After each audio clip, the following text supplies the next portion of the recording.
करते हैं आज की क्लास रेक्टिफायर की क्लास है ना। रेक्टिफायर का मतलब क्या होता है? डिस्टकारी। क्या चीज है?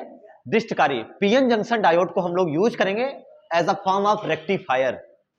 अब जैसे देखो, ट्रांसफार्मर नाम सुना है हमने, एलसी ऑसिलेटर नाम सुना है हमने, जनरेटर नाम सुना है, मोटर नाम सुना है, ऐसे ही एक डिवाइस और एक चीज इन्वर्टर का नाम सुना है हमने। ऐसे कई सारे डिवाइसेस के नाम सुने नहीं सुने? हर डिवाइस अलग अलग काम करता है। ऐसे ही एक डिवाइस है जिसका नाम है रेक्टिफायर, जो रेक्टिफिकेशन करता है। अब रेक्टिफिकेशन मतलब रेक्टी बने कहां से होगा? रेक्टी डायरेक्ट शब्द से बनाया गया है। डी आई हटा दिया गया, बाकी क्या हो गया? RECT। डायरेक्ट हुआ कि नहीं हुआ? बट डी आई हटा दिया गया, और D I direct current, DC current. पता ही नहीं पता है? तो रेक्टिफायर का काम क्या है हम लोग सबसे जानते हैं, रेक्टिफिकेशन। रेक्टिफिकेशन, रेक्टिफिकेशन जिसे बोलते हैं डिस्टकरण। क्या चीज है? डिस्टकरण, यानी एसी करंट को, एसी को डीसी में बदलने का काम कहलाता करता, मतलब काम करना। Conversion of AC into DC is known as rectification, and the device which do this, जो ऐसा करता है, इज नोन एज रेक्टिफायर। उसे बोलते हैं डिस्टकारी। क्या नाम है उसका? डिस्टकारी, यानी उसका नाम होता है रेक्टिफायर के नाम से जाना जाता है। समझे ना? किस नाम से? रेक्टिफायर। तो दो चीजें हो गया, एक रेक्टिफिकेशन, एक रेक्टिफायर। एक डिस्टकरण और दूसरा डिस्टकारी। डिस्टकारी क्या होता है? अरे भाई नाम है डिस्टकारी, डिस्ट करने वाला, डिस्ट बनाने वाला, डिस्टकारी डायरेक्ट बनाने वाला इंस्ट्रूमेंट है ना, जो एसी को किस में बदले? डीसी में। अब एसी लगातार बदलती रहती है। एसी क्या होती है? लगातार बदलती रहती है, लगातार फ्लक्चुएट होती रहती है, कभी मैक्सिमम, कभी जीरो, फिर कभी मैक्सिमम, या आप बोल सकते हैं मिनिमम एकदम नीचे जाती है। तो इस हिसाब से उसकी वैल्यू लगातार बदलती रहती है, तो फ्लक्चुएट करती रहती है। तो ये भी क्या करता है? फ्लक्चुएटिंग एसी को, है ना, जिसे बोलते हैं उच्चावच्च। उच्चावच्च मतलब कहता है ऊंचाई पर भी जाती है और गहराई पर भी जाती है ना। एसी कैसी होती है? एसी एसी ऐसे होती है ना, V = V0 sin omega T, जो फ्लक्चुएटिंग एसी को फ्लक्चुएटिंग डीसी में कन्वर्ट करता है, यानी एक डायरेक्शन से दो डायरेक्शन में बदलने का काम करता है। सॉरी, दो डायरेक्शन से एक डायरेक्शन में बदलने का काम करता है। लेकिन कैसा? ये भी कैसा है? फ्लक्चुएट कर रहा है, नहीं कर रहा है? इसमें दो डायरेक्शन है कि एक डायरेक्शन है? इसमें सब में देखो, सब पॉजिटिव पॉजिटिव है, सब पॉजिटिव पॉजिटिव है कि नहीं है? और इसमें पॉजिटिव भी है और नेगेटिव भी है, पॉजिटिव भी और नेगेटिव भी है। तो this is AC and this is DC.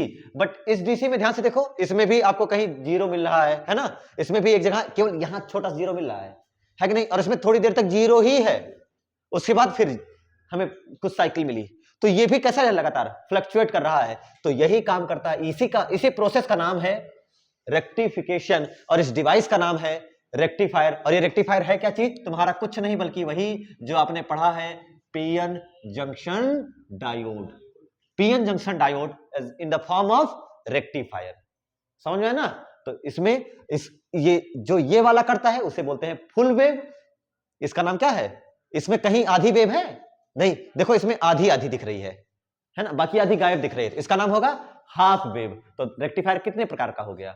दो। फुल वेव, पहला हाफ वेव रेक्टिफायर और दूसरा फुल वेव। अर्ध तरंग दृष्टिकारी और पूर्ण तरंग दृष्टिकारी। एग्जाम के लिए इंपॉर्टेंट, चाहे अर्ध चाहे पूर्ण, दो में से कोई एक तो फिक्स है पीएन संधि में से, पीएन जंक्शन वाले सेमीकंडक्टर वाले चैप्टर से। ठीक है, अब इसको ये लगातार जब फ्लक्चुएट कर रहा है तो हमें तो ऐसा नहीं चाहिए हम। अच्छा, डीसी करंट का जब भी बात आती है, डीसी के बारे में, डायरेक्ट करंट के, तो मन में कैसा ग्राफ बनता है? ऐसे वाला। ये डायरेक्ट करंट के बारे में जब मन में ग्राफ आता है तो आप ऐसे बनाते हो, ऐसे बनाते हो नहीं बनाते हो? यानी ये हमारे हिसाब से सही नहीं है। डायरेक्ट करंट तो हम लोग नहीं, ऐसा हम लोग क्या, अगर डायरेक्ट करंट बता दिया जाए 3 वोल्ट की बैटरी, तो क्या लगातार 3 वोल्ट ही देती रहेगी? है कि नहीं है? ऐसा थोड़ी 3 वोल्ट से फिर 2 वोल्ट, फिर 1 वोल्ट, फिर कभी 2 वोल्ट 3 वोल्ट, ऐसा नहीं करती। लगातार 3 वोल्ट पे चलती रहती है, चलती रहती है, और जैसे पूरी एनर्जी खत्म हो गई, पूरी स्विच ऑफ डायरेक्ट। तो इसमें ये होता है। तो इससे इसको अच्छे से यहां से यहां लाने वाला काम कौन करेगा? डायोड।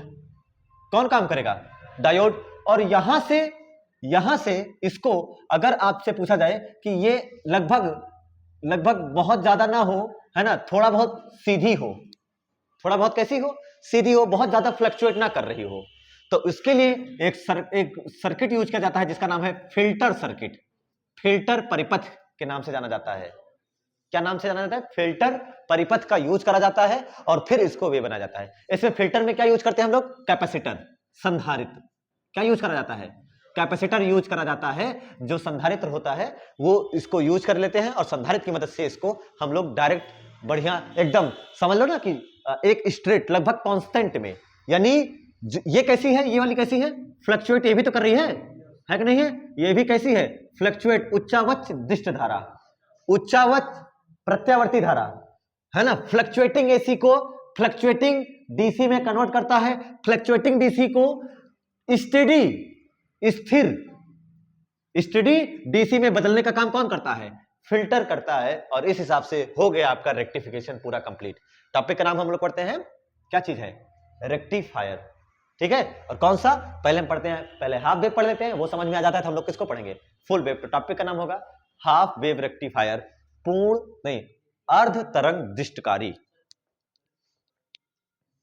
नाम लिखिए, अर्ध तरंग दृष्टकारी half wave rectifier, half wave rectifier.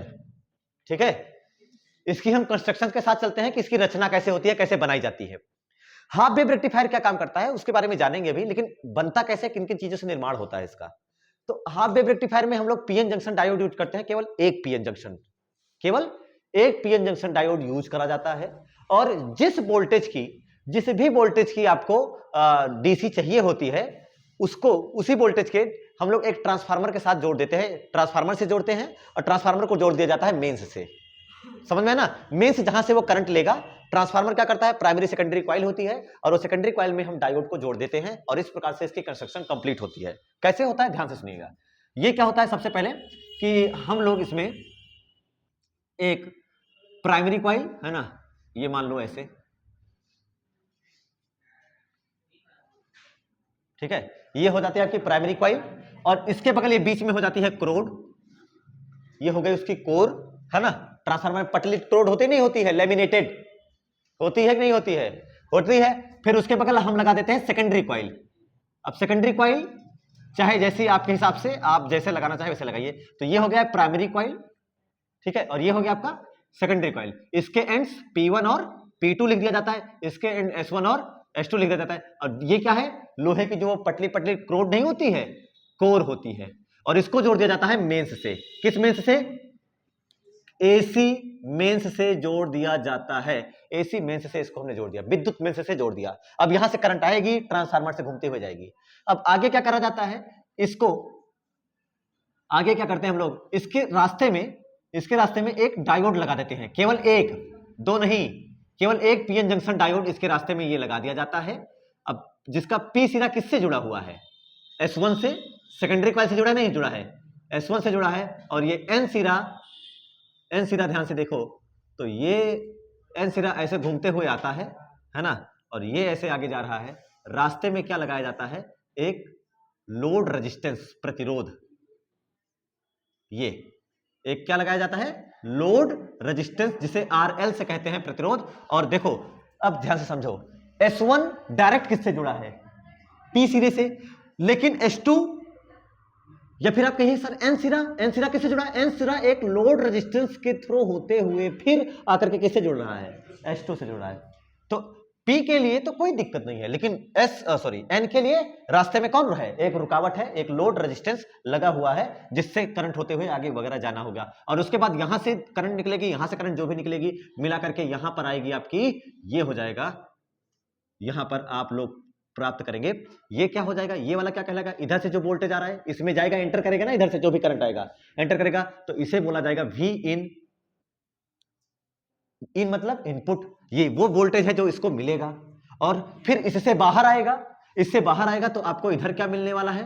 इधर क्या मिले? इधर लिखा जाएगा V आउटपुट, यहां पर लिखा जाएगा V आउट लिखा जाएगा, जिसे केवल VO से भी लिख सकते थे, V इन और VO से लिख सकते हैं, V नॉट समझ सकते हो।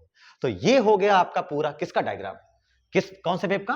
हाफ वेव रेक्टिफायर का। हाफ वेव रेक्टिफायर में केवल आधा यूज करते हैं, मतलब एक। दूसरा देखो, दूसरा हिस्सा खाली है कि नहीं खाली है? अगर दूसरा यहां एक डायोड और लगा दो ना तो लगभग क्या हो जाता है?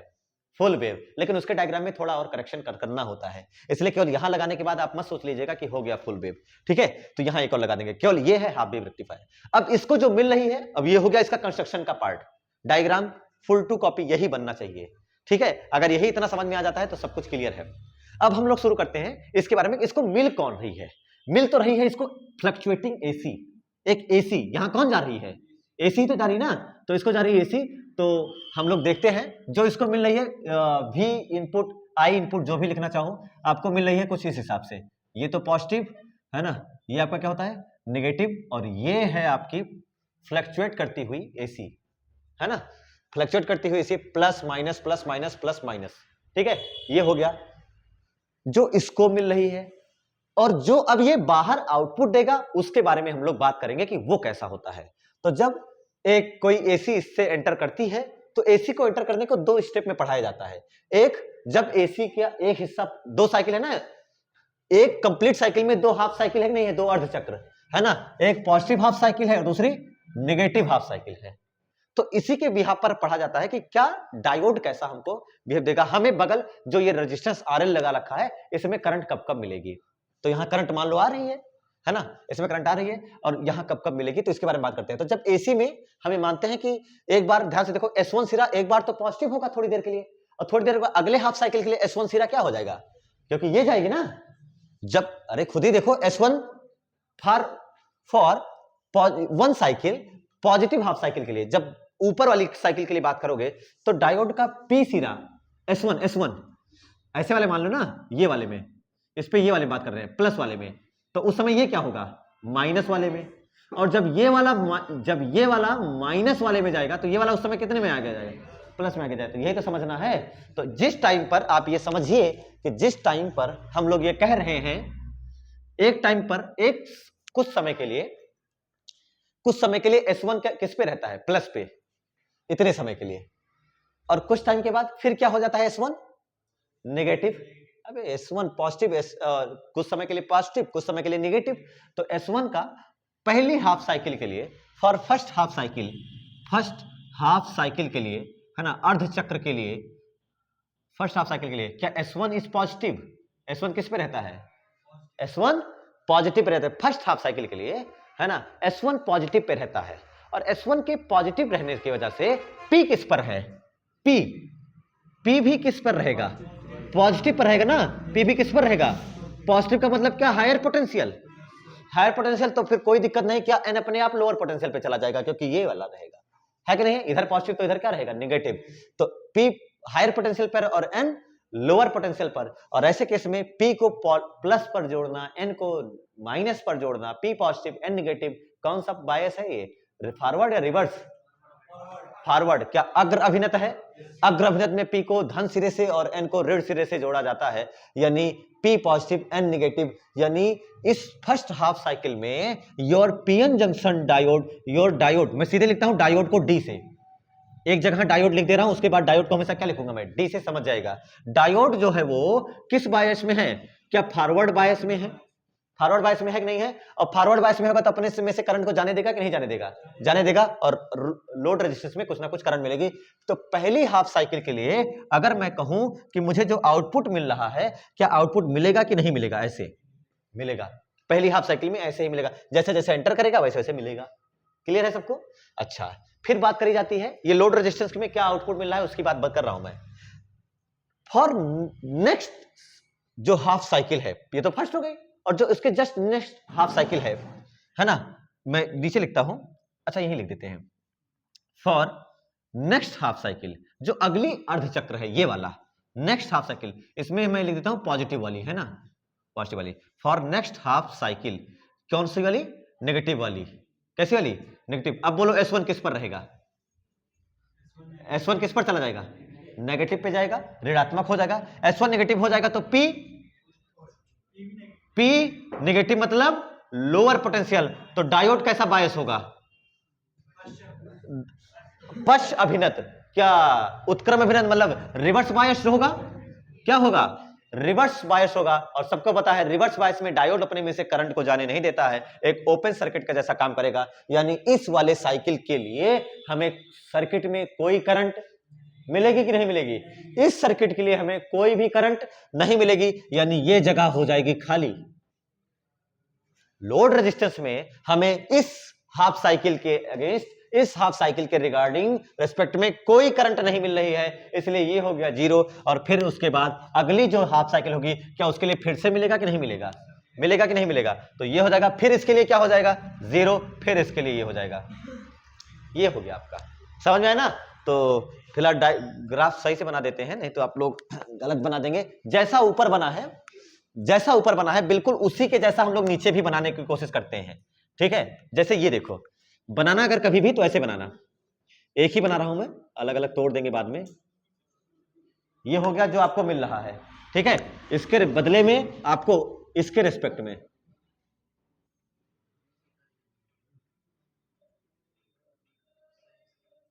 देखो, इतने के लिए आपको रिजल्ट मिला, लेकिन इतने के लिए रिजल्ट नहीं मिला, छोड़ दिया मैंने। फिर इतने के लिए रिजल्ट मिला, फिर इतने के लिए रिजल्ट नहीं मिलेगा, फिर इसको छोड़ दिया गया, फिर इतने के लिए रिजल्ट मिला। ये होता है सही तरीके से ग्राफ को बनाना है। ये है आपका कौन सा, ये है आपका V, ये वाला कौन सा है, कौन सा V है, इनपुट आउटपुट तुम्हें पता ही नहीं है कुछ। ये है आपका V इनपुट और ये आपका क्या है, V आउटपुट। उसका लोड रेजिस्टेंस के सिरों के बीच जो हमें V मिल रहा है, ये है V आउटपुट। लेकिन बात आई डायोड के लिए, तो अगर बात करी जाए कि डायोड में कितना, डायोड का वोल्टेज कितना होता है, अगर डायोड का बनाने की बात आएगी कि ये है लोड रेजिस्टेंस के सिरों के बीच का वोल्टेज। डायोड की वोल्टता नहीं लिखी गई, VD नहीं लिखा गया है। जब VD लिखा जाएगा तो शुरू में जब फॉरवर्ड बायस में है तो कोई दिक्कत नहीं है, जितना इन है उतना आउट है, इसके जितना इन है उतना आउट है। तो फॉरवर्ड बायस में डायोड अपने में से करंट को तो जाने देता है, लेकिन रिवर्स बायस वाली वोल्टेज को क्या कर लेता है, अपने अंदर ही रोक लेता है, उसको जाने नहीं देता। तो अगर मैं डायोड वोल्टेज बनाऊं ना, डायोड वोल्टेज बनाऊं, तो ये गलत होगा, यहां पे कुछ नहीं होगा उसके पास डायोड वोल्टेज में, क्योंकि फॉरवर्ड में तो चुपचाप जाने दे रहा है कि नहीं है, सब गुजार दे रहा है कि सब के सब चले जाने दो, फॉरवर्ड में कुछ नहीं रोक रहा है। लेकिन जब रिवर्स बायस में आया तो वो वोल्टेज गायब हुआ कि नहीं गायब हुआ, गया कहां, रिवर्स बायस में डायोड ने अपने अंदर रख लिया, अपने अंदर रख लिया। इसलिए इसी के नीचे अगर डायोड वोल्टेज भी बनाऊं मैं, तो जहां ये उठा है वहां वो नीचे धसा दीजिए, बस ये वाला, ठीक है। फिर अब ये उठेगा उधर, वो उठेगा नहीं क्योंकि 0 0 रहेगा, फिर ऐसे बन जाएगा, फिर ऐसे बन जाएगा। तो ये हो गया किसके, ये किसका वोल्टेज, किसका वोल्टेज है, VD है, इसे बोलते हैं हम लोग डायोड वोल्टता। ये हो गया ग्राफ। रेक्टिफिकेशन, वो भी कैसा वेव का, हाफ वेव रेक्टिफायर। अगर आप ध्यान से देखिए तो पूरे में से केवल कितनी को कंज्यूम, कितने का रिजल्ट दे रहा है मुझे, पूरे में से केवल कितने का रिजल्ट दे रहा है, कितने का रिजल्ट दे रहा है, पूरे में से, एक पूरी साइकिल के में से केवल मुझे एक आधी साइकिल का ही रिजल्ट दे रहा है। इसलिए आधी चक्र का ही ये रूपांतरण कर पाता है, बाकी आधे चक्र का रूपांतरण नहीं कर पाता, इसलिए नाम पड़ा इसका अर्ध तरंग दृष्टिकारी, हाफ वेव रेक्टिफायर। क्लियर हुआ सबको नाउ। अच्छा, इसके लिए मैं बता दूं कि इसकी परसेंटेज कितनी है, कितना ये काम कर पाता है, तो लगभग 39 से 40%, लगभग कितना मान लेते हैं, 40% इसकी एफिशिएंसी है, इसकी क्षमता है 40% तक ये काम कर सकता है, मतलब 40% ही रेक्टिफाई कर पाएगा, केवल कितना। और जो वो आएगा फुल वाला, वो लगभग 80% करेगा, इससे बहुत कम कि बहुत ज्यादा, बहुत ज्यादा, अबे इसका दुगुना करेगा। अरे नाम ही है फुल वेव रेक्टिफायर, है ना। इसके लिए एक उर्मिका गुणांक के नाम से जाना जाता है, रिपल फैक्टर, ठीक है। ये जो, इसी को रिपल फैक्टर किसे कहते हैं, अगर कोई पूछ ले तो यही बता देना, यही जो ऊपर नीचे इसका जो फ्लक्चुएट कर रहा है ना, इसी को बोलते हैं हम लोग रिपल फैक्टर, कि कितने अमाउंट में ये ऊपर नीचे कूद रहा है, ठीक है, उसे ही बोला जाता है रिपल फैक्टर। अरे VD तुम्हारा डायोड वोल्टेज है, ठीक है, और VO तुम्हारा V आउटपुट है, जो कि लोड रेजिस्टेंस के सिरे उसके बीच मिलता है।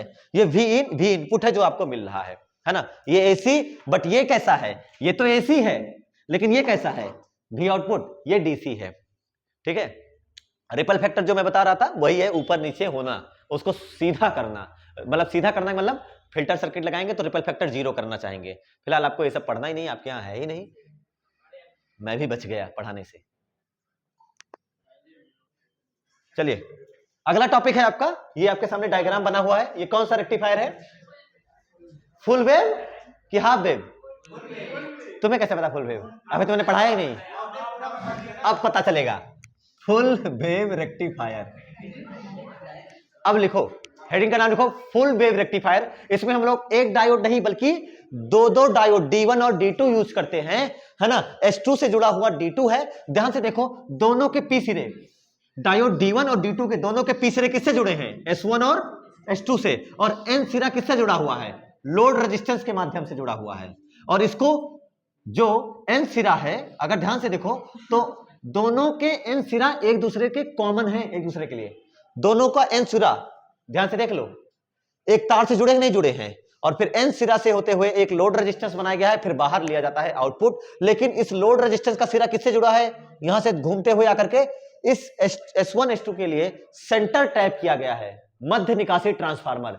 सेंटर टैप से ही यहां बीच से ही बाहर आउटपुट ले लिया जा रहा है, समझे ना? तो एक है बीच से ही कर दिया जा रहा है। तो जो भी इन है, एक पॉजिटिव और एक नेगेटिव, वो डायग्राम बनाया जाता है। वो देखिए ध्यान से, जो V इनपुट है वो कुछ ऐसे है कि नहीं है? V इनपुट कैसा है? ये पॉजिटिव और ये आपका नेगेटिव। ये है आपका V इनपुट जो आपको मिल रहा है।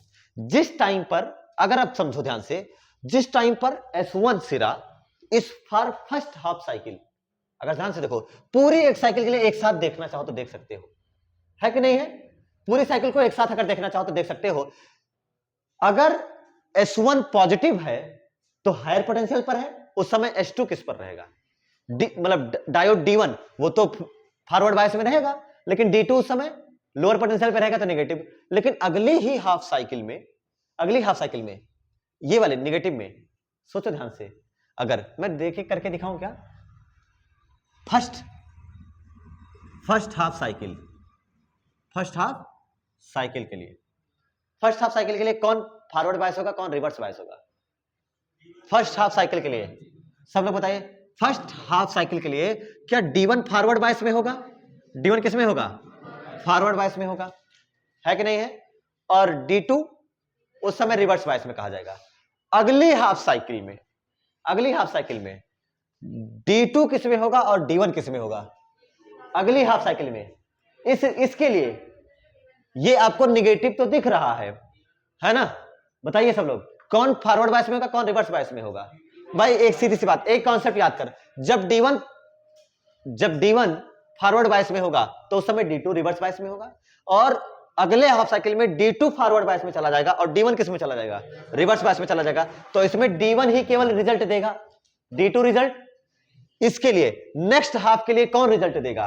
D2 देगा और D1 रिजल्ट नहीं देगा। यानी अगर हम देखें बनाने का डायग्राम इसका, तो ऐसा कुछ बनेगा। ध्यान से देखिए, ये तो हो जाएगा इधर, ये क्या चीज है? V इनपुट, है कि नहीं? ये क्या चीज हो गया आपका? V input. इसके रिस्पेक्ट में जो आपको V आउटपुट मिलेगा दोनों डायोड के लिए, है ना? दोनों डायोड से जो मिलेगा वो कैसा मिलेगा वो देखिए। इसके लिए क्या D1 रिजल्ट देगा या D2 रिजल्ट देगा? इसके लिए D1 रिजल्ट देगा, ये D1 का हो गया। इसके लिए कौन रिजल्ट देगा? उस समय D1 रिवर्स बायस में चला जाएगा, और कौन रिजल्ट देगा? D2 रिजल्ट देगा। फिर इसके लिए कौन रिजल्ट देगा? D1 रिजल्ट देगा। और फिर इसके लिए कौन रिजल्ट देगा? D2 रिजल्ट देगा। और इस हिसाब से आपका अब पूरी की पूरी वेव को सिंगल डायरेक्शन में कन्वर्ट करके बनाया जा रहा है, एक ही डायरेक्शन में रख दिया गया है कि नहीं है?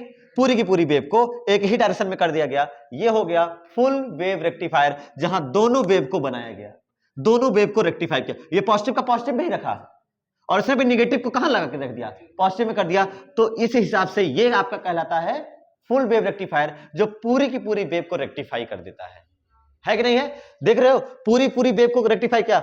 पिछले वाले में ये वाला डेटा गायब रहता था, है कि नहीं है? इसलिए दिमाग में बात आई कि हम लोग दूसरा डायोड D2 यूज कर लें और वो इसको बैलेंस कर देगा, है ना? और फिर इसमें देखिए यहां पर फिर इस पॉजिटिव साइकिल को ये डायोड D1 जो है वो इसको मैनेज कर रहा है, इस वाले नेगेटिव को डायोड D2 मैनेज कर रहा है। और इस हिसाब से पूरी वेव हो गई कंप्लीट फुल वेव रेक्टिफायर। समझ में आ गया? फुल वेव रेक्टिफायर का कार्य प्रणाली, इसमें दो डायोड यूज करते हैं, मध्य निकासी ट्रांसफार्मर। यहां लिखना चाहते हो तो लिख सकते हो सेंटर टैप। कैसा टैप? सेंटर टैप ट्रांसफार्मर जैसा कुछ व्यवस्था रखी जाती है ना? ये ट्रांसफार्मर जो T है वो सेंटर टैप होता है, मध्य निकासी बीच से ही निकाल लिया गया है ना? एक बार ये पॉजिटिव होगा, एक बार ये पॉजिटिव होगा, एक बार ये हायर पोटेंशियल पे जाएगा, एक बार ये हायर पोटेंशियल पे जाएगा, ठीक है? और इस हिसाब से, ठीक है, इस हिसाब से ये काम करता है आपका फुल वेव रेक्टिफायर।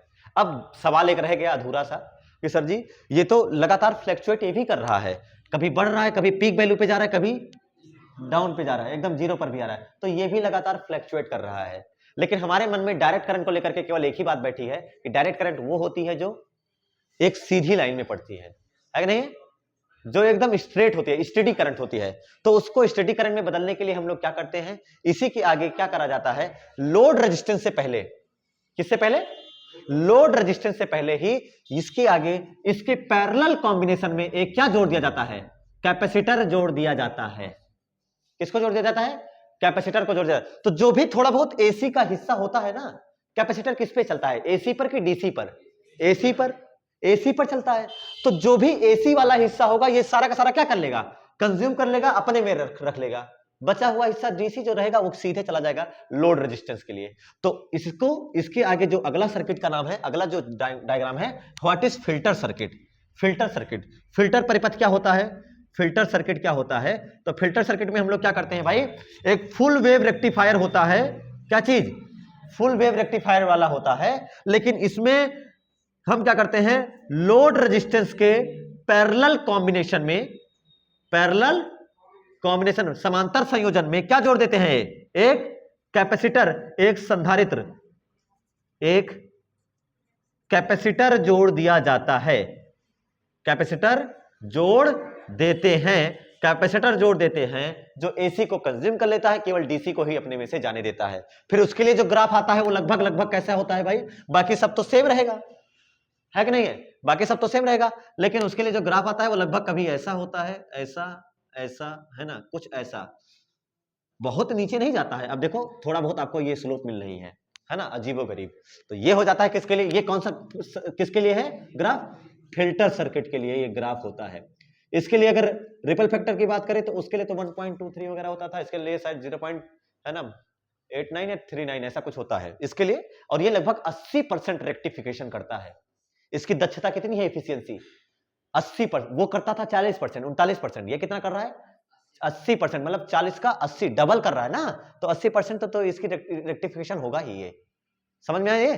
तो ये था आपका पूर्ण तरंगदैर्घ्यकारी with use of filter circuit. Filter circuit में इंपॉर्टेंट था, जो पूछा जाता है बार बार कि फिल्टर सर्किट में हम कौन से डिवाइस का यूज करते हैं, इंडक्टर, कैपेसिटर या फिर रेजिस्टेंस। तो भाई रेजिस्टेंस तो ऑलरेडी है, रेजिस्टेंस तो ऑलरेडी है, तो हम यूज करते हैं कैपेसिटर। सीरीज में जोड़ते हैं कि पैरेलल में, पैरेलल में जोड़ा जाता है, सीरीज में नहीं जोड़ा जाता है। सीरीज में जोड़ोगे तो जाने ही देगा सब, पैरेलल में जोड़ोगे तो करंट बांट देता है। पैरेलल कॉम्बिनेशन में करंट बढ़ती है या सेम रहती है, समांतर संयोजन में क्या करंट बढ़ जाती है। तो करंट बांटने का सबसे अच्छा तरीका क्या है, पैरेलल कॉम्बिनेशन। तो पैरेलल में रख दिया जाता है, यहीं आगे रास्ते में लगा दिया जाता है। क्लियर हुआ, आज के लिए इतना ही। और ये सिलेबस आपका कंप्लीट होता है यूपी बोर्ड और सीबीएसई बोर्ड दोनों का, है ना, सेमीकंडक्टर चैप्टर और पूरी फिजिक्स पढ़ा दी गई है। धन्यवाद।